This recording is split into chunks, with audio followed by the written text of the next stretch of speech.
Welcome, everyone. Welcome back to the Out and Equal Global Summit 2021. I've had such a ball being your host this year, and now I get to do something extra special and fun by gathering some of my favorite people to talk about one of my favorite things, which is the arts. I will never forget going through life when I hadn't chosen my college major yet, and people say, well, just do liberal arts and sciences. And it never struck them or me that when you're not sure what to do with your life, the general form of study is arts and sciences, because the two can't exist without each other. Some of the best thinkers in the world, or the best artists in the world, like Leonardo da Vinci, was also someone who was the first person to do autopsies, and who dreamed up the helicopter flying machine in the 1500s, and people thought he was nuts. So I just want to say that arts are vital. And in a summit like this, where we've got over 5,000 corporate global participants, we're here to remind you that arts is culture. Culture is the engine for the world, and without it, a lot of other things don't move. So without further ado, I have gathered what I think is an incredible, someone write a show for all of us to work on. I have Michael Balderrama, MATU NGAROPO. I practiced it too, MATU NGAROPO, GHANIMAH, SARINA, RIVERA, OLIVIA, PUCKETT, and Stephanie UMOH. Some are in my company of Hamilton with me, some are in Hamilton around the world. You guys will get to say who and what you do as we move along, but I just want to start here. How is everybody doing? We've come out of this pandemic, and I want to know what's going on in your heart and mind, what's giving you hope right now. The arts are the first thing to shut down and the last thing to come back. Baldy, why don't you take it? You seem very busy right now, but how have you coped through with your family and your work life? Thank you, and I'm so thrilled to be able to sit with such an incredible group of people. So thank you for having me. Sure. That's an interesting thing, and it's interesting that you're starting with me, because the front end of the pandemic was pretty consistent with what I believe a lot of people experienced, although it's individual in how it affected you. But the shutdown, no work, at home all the time, staying locked down. The little trigger for me was that was into 4 months pregnant with my wife. So all of a sudden, plans for that seemed to take over. Not to get sort of too cheery about it too fast, but like, the silver lining for me was I was blessed with the ability to be with my wife the full time leading into my baby's birth, and lucky enough that the restrictions around being part of the birth started to ease up in the United States. So I was able to be in the room, and then had the rest of the year. He was born August 19th, 2020. The rest of the year at home, still doing some work from home, because I was blessed and lucky enough to be working on the Australian company of Hamilton. So for me, it was a lot of, luckily, still being busy with work, but really having to let go of holding on to what I believed is the way work was supposed to be, which was the perfect stepping stone for stepping into reopening as we got into and have really embraced. That didn't just need to be what the pandemic showed us. The world and our community and our business and the business models and ourselves need to do a lot of deeper investigation around what we sort of accept as the norm for our industry, and realize that everyone has blind spots. No matter how open you feel you are, no matter how empathetic or embracing, again, sort of going, I embrace the pandemic for it being the funnel for everyone to do investigation on themselves, their industry, and how they really want to show up in our community as human beings for each other and ourselves. Yeah. Thank you, Baldy. You've teed up something that I want to talk to SARINA and Olivia about: investigating yourselves and finding out what you want in your life, and looking at this pandemic as an opportunity. For some people, it is impossible to do that. And we certainly don't say, oh, thank goodness for the pandemic. But would you two talk about where you were before and where you are now? Sure. I'll go. Yeah, I think before I was a little bit stuck in like the rat race of, Broadway and musical theater. And I wasn't allowing myself to give myself the rest and relaxation that every artist needs. I was kind of stretching myself really thin. And, you know, during the pandemic, I realized that I am not my job. And I am more than that. And I had to take on other types of art forms to help me kind of stay active and creative. But it helped me just kind of realize that you have to really work on yourself and your relationships and the other things you love to do in order to be a productive and creative, artistic member of society. So it was a dark time, but I definitely appreciate kind of the darkness we all went through, because now I kind of see where I want to go now and what I want to do and what I've been putting aside. And yeah, we were kind of all on automatic, right? I mean, Olivia, Umo, and I, and other cast members, we got into such a pattern that we'd be walking down the back hall in costume, but with sides in our hands for this other thing we're auditioning for. We were just, you know, go, go, go. What might be the next thing? How do we da da da da da? And Umo, I'd love for you to talk quickly about the doubts that we had that art would even come back. You and I had some interesting text threads about the longer it went, is this even going to come back? And I know you purchased a house. Talk a little bit about how you dealt with those doubts. Yes, absolutely. You know, I think I don't think I ever fully doubted the return of theater. I full-heartedly believe that theater, being one of the first forms of entertainment, we'll always crave that. You know, we find theater in everything. There's theater in sports. There's theater at church. There's theater, you know what I mean? So we'll always return to that art form. I think that my doubts were in the structure of it, and how we've always known it to be. I did not think that we should go back to the way things were the way we were doing things, because it wasn't working. The whole, you know, grind culture was killing us. And like everybody has said so eloquently and beautifully, we lost touch with ourselves, with our relationships, with what was important. Admittedly, I found myself in autopilot, doing the show too. You know, I just, to keep it real. And, you know, I don't want to go back to that, but at all. So I think that I did a lot of investigation with that. And, you know, I think that now we all have a fresh perspective on the arts, on ourselves, and how we contribute to them and how we contribute to storytelling. So, you know, I'm sort of in this place where I'm just sort of making new discoveries every single day as we go along on, as we have reopened the show. Yes, but during the pandemic, I did purchase a house, which was, you know, an absolute blessing. It sort of just fell into our laps, and we went with it. I know a lot of my creative friends found different outlets, and I realized I wasn't doing that. And I started to question my creativity as like, am I a creative person? Mm-hmm. But I realized, or someone brought it to my attention, that building a home is being creative, you know? Especially the fixer-upper. You guys have a real fixer-upper. So you're yeah. And I didn't realize that. And I was like, oh, I guess that has been my creative outlet the past year and a half. And I'm very, very grateful for it. Honestly, would not have had the opportunity if I hadn't been with Hamilton for as long as I'd been. And I'm so grateful for that. So that's all I have to say.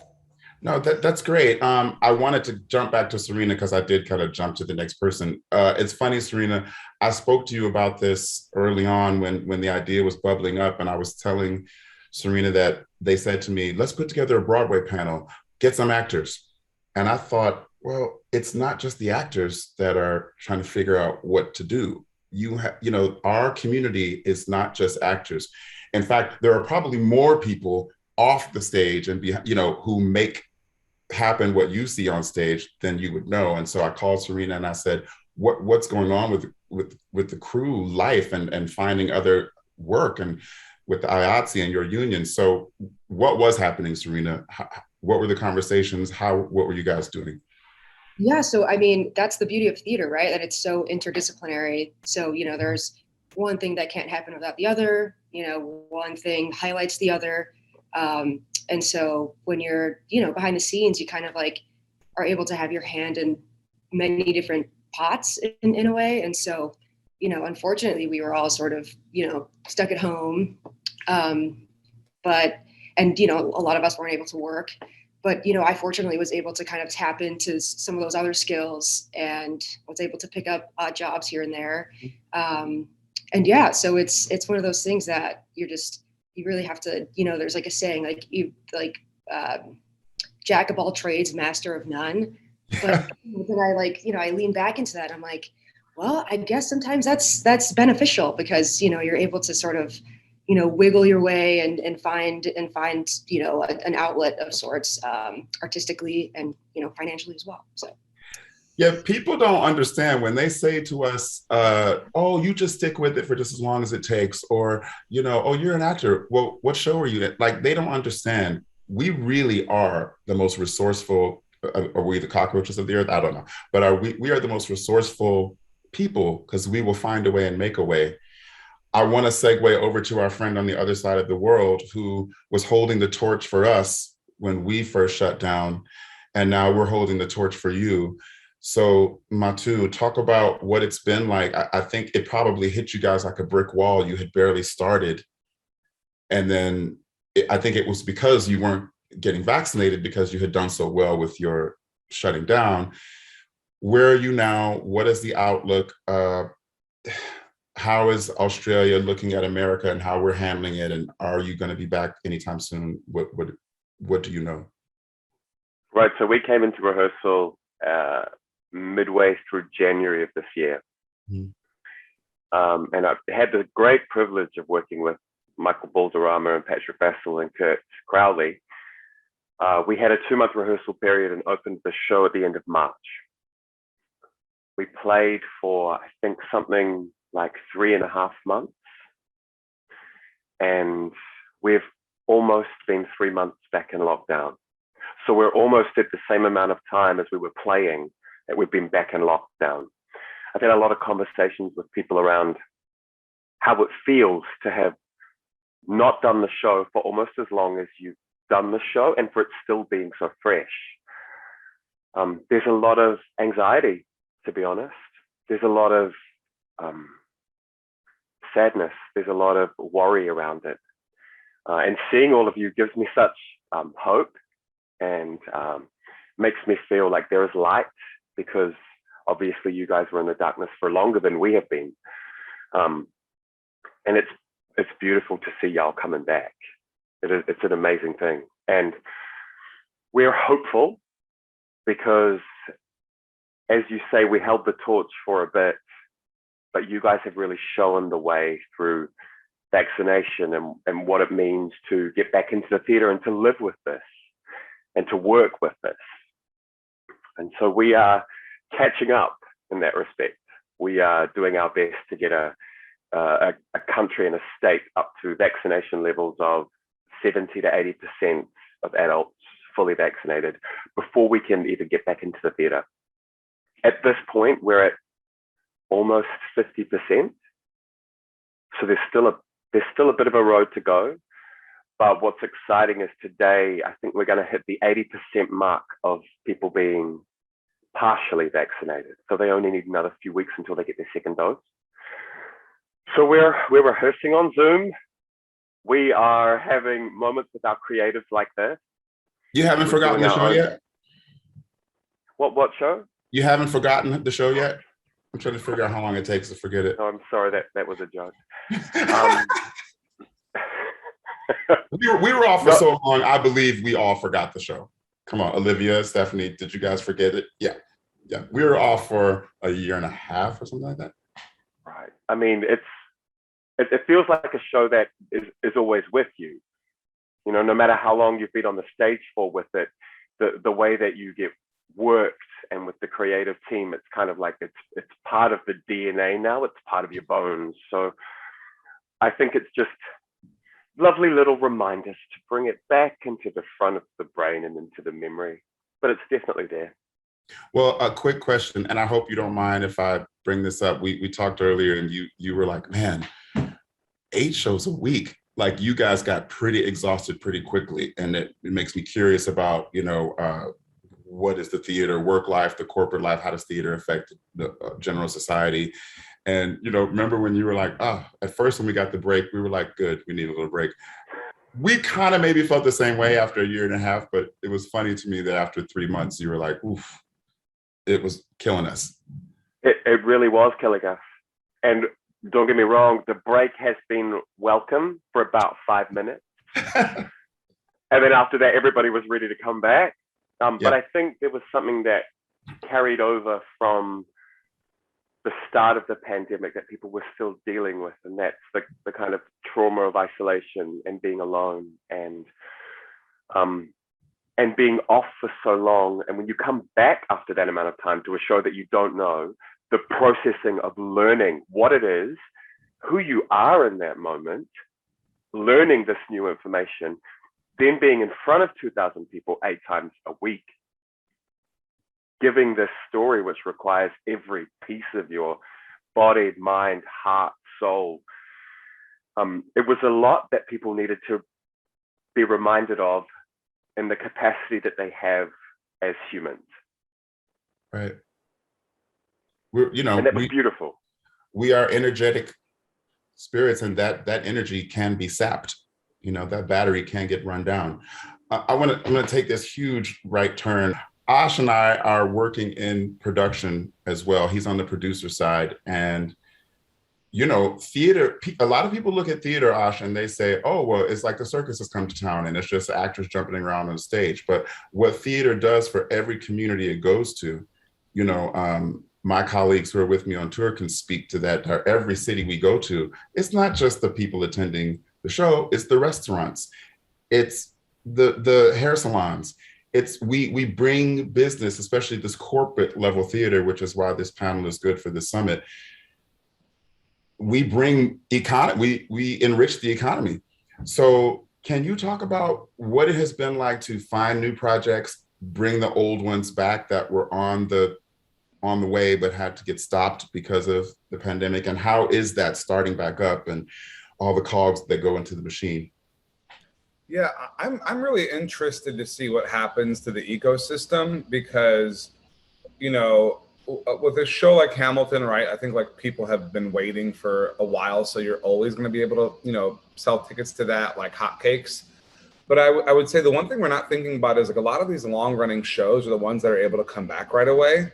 But the little thing we're not talking about is that a lot of those shows really do rely on international tourism. And so I have a friend who works at Expedia, and we're talking about this as well. And it's like, how is that going to affect the economy? Because a lot of the people that live in the tri-state area for Broadway have already seen a lot of these shows. And so like, what does that look like? Like I'm trying to produce my thing, in this precarious moment. I'm going to hold up until we're back, because, a show would fail just because of the times we're in, as opposed to it not being received very well. I mean, a show could be received very well and critically acclaimed, as we all know, right? 10 Tony Awards sometimes, and you still might not do well economically. And so it's a really interesting holding pattern right now. And I would say with the projects that I'm on, I'm excited that the producers are sort of like waiting to wait for the terrain to see like how they strike next. Yeah, I didn't think about that because it's the big behemoth shows, but everybody's seen it in New York, so they need the tourists to come in. But maybe that's the crack that's needed for that little show that could, because New Yorkers will want to see something new. They want to get into the theater. Yeah, and hopefully they'll even try to start seeing other forms of theater that are like lower risk, if they're still into it, like you're off Broadway or off Broadway. Like we always glorify Broadway, but as we all know, sometimes some of the more interesting stuff you'll see could be in Bushwick, or could be right in like lower Manhattan. And it's also, I guess, I don't know about for those of you on the road in Hamilton, stateside, but it's interesting to see which regional theater markets or touring markets are opening up quicker and which ones are sort of like following mandates a bit more. Well, it's funny you bring that up. It's something that we are talking about on the road. Our particular tour is in Arizona right now. And then we have Wisconsin coming up, and we have Tennessee and Texas, which are pretty interesting places to be going in the coming months. Umo, do you want to talk about that? How are you feeling about, I know you're from Texas, so there's a part of you that's like, I can't wait to see family, but we've sort of begun to have these tangential discussions about, okay, what's it going to be like everywhere, even here? Do people wear masks here? Don't wear masks here? You know, I have a lot of conflict about just in general, the fact that we are in these states with high numbers, low vaccination rates, people in the audience we have no idea. They might be all vaccinated, they might not be. And my guess is that the majority isn't vaccinated. So, but I also feel like we have to do this. We have to start doing this. We just have to in whatever form. But I also am every day concerned about the safety of my coworkers. You know, that is always in the forefront of my mind. So there's a lot of conflict, and I think I think we might see a lot of frustration with each other. I think other people take it more seriously than others, and you know, as we go on, when we get up and start moving and touring the country, if I'm going to be honest, I think it's a matter of when and not if our cast is somehow affected by COVID-19. But that's my personal opinion. I hope I'm proven wrong. But, you know, it's just that we are in these states that have high COVID numbers. And, you know, it's pretty clear the state of Texas, where I'm from, Governor Abbott is an absolute mess. And he does not care about, well, first of all, women. Second of all, he doesn't care about the health and welfare of the people of that state.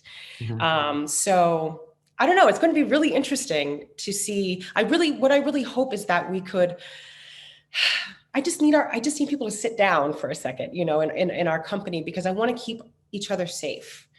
As we go into these states, it's tempting to go out into the communities and explore and meet people, but we cannot do that right now. We have to just sort of sit still, you know, and it'll be interesting to see whether or not people do that. and this is particularly true for people of color, how we're affected by this. Oh, speaking of, look at this highly melanated group. I want to talk about, not only is this a highly melanated group, including our allies, this is a highly queer group. And that's what this summit is also about, our presence in the workplace. And so I want to make a shift. It doesn't have to stay on Hamilton, because Ash, you probably have a lot to say about trying to, you know, make your way and make your presence known as a producer in this long time great white way. But let's talk about Hamilton and the identities within it. And, you know, is Hamilton queer? Not the character, the show, in its queering of identities and the history and what's told and what isn't. And you know I'm going to pick on you, Olivia, because I see that smile on your face. So if you would talk about, you know, just what you think Hamilton gets right, what it is open to. We've been making some big changes recently, which I think are overall great. You know, it was a battle to get there, but we're there. And what are your feelings on where we're headed? Yeah. You know, Hamilton is an extremely masculine show in this, in the most stereotypical sense of the word. But I think because artists we don't like to be boxed in. We can't, I mean, that's such an antiquated even the word masculine is like, what does it even mean? Do you know what I mean? So the more that we hire people who are queer, brown, the way that the world is becoming, which is browner and queerer every day, thank God. Then the show is just going to sort of morph into that as well. I mean, most of our cast is part of the LGBTQIA+ community, which is like just delicious. And I think that opens up the characters too. You know, I just recently came out in the year 2020. Thank you. And it's been just like a really great journey, I think, just because of the people I'm surrounded by. We are so lucky to be artists, and it's not always the most accepting world, but I think artistically that's just where we've always been. So Hamilton has a ways to go, I think. I would love to see way more trans inclusivity, gender nonconformity in the casting. I see a woman as Burr. I just see a lot of stuff. And I think that before the pandemic, I don't think that was even going to be an option. And I think we've all had some time to think about the way the world is evolving. And I think that I'm excited to see where Hamilton goes. I'm hopeful. I hope it doesn't get stuck in, one lane. So. Well, and what you say is, for our over 5,000 listeners out there who are in the corporate world who thought, oh, the Broadway panel, that's just gonna, we can finally go, this probably really fun and free and everything's great. It is not the case. What Olivia is just saying is, it's true of all theater. It's still pretty much run by the white patriarchy, and we are still trying to make our way in. I was talking to Charles Randolph Wright the other day, and I said, isn't it exciting, all the brown shows that are coming into Broadway this year? And he very deadpan said, it'll be over by January. That it isn't, Broadway itself cannot change until it changes from the top, until people like Osh get in and are making the decisions on what's getting, not just off Broadway and not just in Bushwick, which I do agree with you, some of the best work will be there. And I think it'll get a chance to be highlighted during this time, because New Yorkers will feel like, well, I can just come over here to St. Anne's Warehouse, or I can just come over here and see this. But corporations need to know we are fighting this battle too. And as artists, we are usually the canaries in the coal mine, and we're doing it first and we're showing the way. But we're still in this battle, and I can't wait for, like what Olivia said, for things to open up. It's people think, oh, it's so easy to be queer in the theater. Not always the case. I think what we need to understand, especially as like POCs in the community, is it's going to look different. Some people are very into like BIPOC only programs, and some are like, no, it needs to be mixed and integrated. And I think the thing we all need to remember is, like, much like we have always said, we don't want to be a monolith, I think progress also can't be a monolith. Okay. And just because you want to achieve progress one way, me, Osh, might be a little different from Paul in this moment. And like, we all have to have a grace and a generosity of spirit with that, because I'm like starting to see a lot of like intra cancel culture and like, oh, they're problematic and blah, blah, blah, blah. I'm like, hold up. Like our pathways should be different. And like, we always talk about like diversity of like race, gender, expression, et cetera, but we never talk about the diversity of thought perspective. And it's like, yo, I don't like me very much sometimes, so I don't want you agreeing with my anyway. You know what I'm saying? Like, I want us to have like arguments, and that's what makes the ecosystem better. That is so true. You guys are giving me the best segues, because Baldy, I'm coming at you right now, and Osh doesn't know about this, and MATU, you might not know about this, but we have had sort of a corporate reckoning recently in Hamilton. And Baldy, just talk as comfortably as you can about what the changes that are happening. But we've had a corporate, our voices were heard, and the song "What Did I Miss" in Hamilton is being rethought, re-choreographed company-wide. Our company was the first, I believe, to have a complete re-choreographing. Is that correct, Baldy? Yeah. Yeah. Because I wasn't sure which company, what was going on and what band. But talk about how that, whatever you know and whatever you feel comfortable sharing about, what was said, how our voices were received, and those conversations that were had amongst the white men who are running, making these decisions. and then coming back and trying to implement some change. Yeah, it's interesting because the subject matter to me sort of speaks beyond just the singular progress that is happening with the singular number within the entire show. Correct. And it really is amazing because I had the blessing and the availability to be with every company. I actually spent time and teched every single one of the 5 companies of Hampton.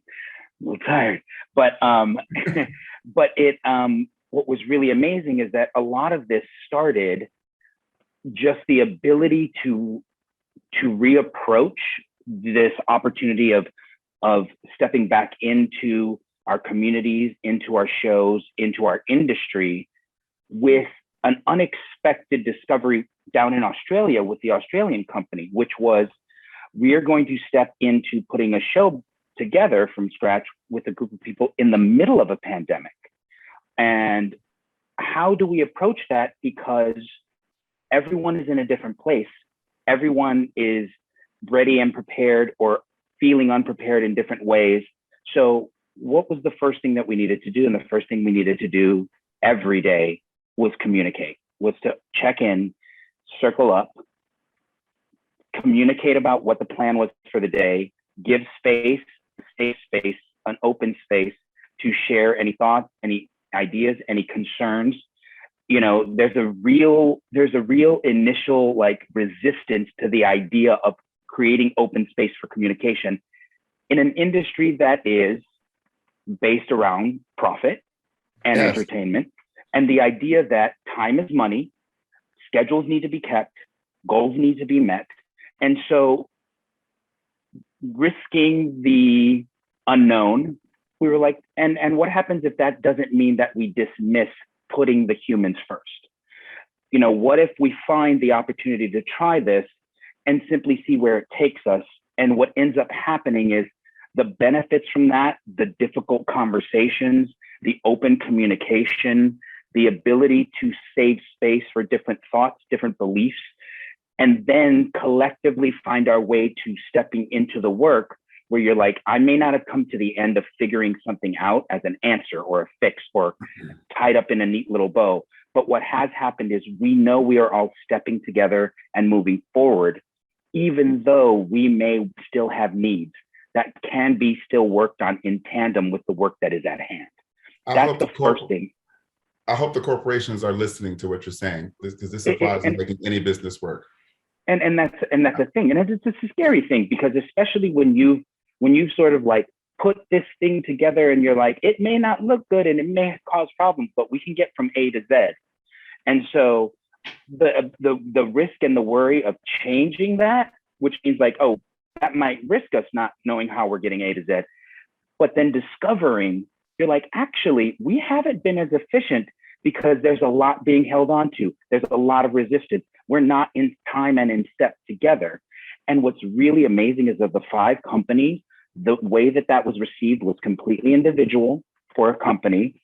There were different priorities brought up as conversation and what needed to be adjusted, what conversations needed to be had with who. This company needed to speak with each other about internal stuff. This company felt the need to ask the producers to get on a conversation with them about this subject matter. This company was like, I'm fine with the way everything is structured, but we haven't discussed such and such. And so each company, each ecosystem had its own individual desires, needs, and communication that needed to be worked on. All that leading into what you were saying, a pretty strong theme through is the request that the creatives in this open communication invest the time in actually doing that in present, in fully physically present with the companies. Because as we sort of allow for ourselves as well, these people who are successful and it's set up in a certain way in the industry they're afforded oh, there's 5 companies. That's what the associates are for. Oh, well, we'll zoom in, we'll have a conversation, we'll check in, we'll get the reports. The changing of the environment, everyone came to the realization it needed to include everyone involved in the creative process so that the actual conversations could be had directly, you know, and schedules are difficult, but, you know, as each company brought up similar conversations, it led to them having conversations with each other and saying, listen, I can't be the only one that shows up, or I can't just be two of us, or it can't be this. So that led to open communication about some very large concerns around the opening number of Act Two. Each company had some form of a group conversation. They happened in different forms. Some it was attempted with Zoom, some the creatives were there. And like I said, the learning and growth as it happened was that it went from talking about things, trying stuff remotely, to landing on the last company being like, everyone has to be here. Everyone has to be able to, which is why I'm actually heading to Atlanta again on Thursday, because now we have to continue to go back, and the choreographer will be there, the director will be there, the producer will be there in person. And so, again, not with going into too much about what is being worked on, because it is also an ongoing event. Moving That's target. the other thing. It's a moving target. And just the ability for this show to allow the space, allow the time, spend the money, do things during tech, to just go, guess what? We are trying a new thing. It is not going to be the end of it. We will come back and we will continue to work. We will continue to have conversations. And I think that's, you know, to what Ash was saying, I think I believe the best way forward is to, even though we know nothing is finished, there's no fixing it and we're done. The conversations and the steps forward for whatever it may have taken to get there, being acknowledged, while being able to acknowledge, and that doesn't mean we're done. It means we've taken a step. It means what are the next steps? It means what is the next conversation? And it means embrace the fact that making progress doesn't mean things get comfortable, that conversations won't be difficult, that we won't have hard times, and we won't be vulnerable and uncomfortable when we talk about the important things, but at least it means we're having those conversations and people are growing from them. So as long as I believe the ability to move forward while acknowledging the things that are getting better, not as like congratulations, but as great. Right. If this is progress, what's the next step? What is that the stepping stone to the next? What is that stepping stone to the next? Then we can continue the forward motion together, which I feel like is happening with this company. Because it is no small thing when you're on, I mean, Hamilton is a fast moving train. It would be not acceptable, but I would understand if we were told, look, the thing's just, you know, the show's going, it is what it is, and it's great, and people expect to see what they see. Go fight your battle somewhere else. I wouldn't be happy about that, but I would have been like, yeah, okay. I mean, you know, the show's set and that's what it is, and dig within what you're working with to try and make your changes, and that would have been what it is. So it is a big deal, but like you say, it isn't like, oh, you guys all get a pat on the back for doing what you should be doing, but it is a big deal because it doesn't happen in many corporations, and Hamilton is a corporation. Yeah, exactly. You know? It's a huge conglomerate. It's a huge conglomerate. MATU, it's a global conglomerate, and I just would love for you, MATU, to touch on what we were talking about a few weeks ago that didn't strike me. A lot of us who picture a show going to Sydney, they think, oh, all of the white Australians will be in West Side Story. And so do you know what I'm saying? So casting Hamilton in a consistent manner in Australia probably wasn't the easiest thing they ever did. And I just love what you told me about Shaka Cook, who plays Hercules Mulligan. Would you talk about that wonderful soul for a bit? Yeah, of course. And within your company, what his cultural background means, his Aboriginal background. Yeah, sure. Yeah. I guess our experience of coming into the show and rehearsing in was around truly, authentically bringing our full selves in, like who we are culturally. Mm-hmm. So in the room, to me, we're here on Aboriginal land in Australia.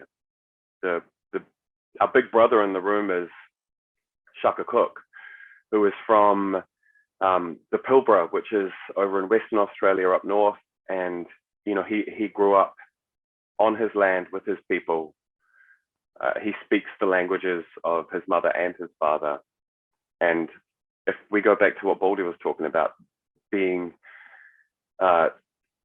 fully open to receiving and hearing what people have to say in order for the betterment of the work we're doing together, we have to really acknowledge the trials and the struggles that everybody has been through to get to where they are in that moment.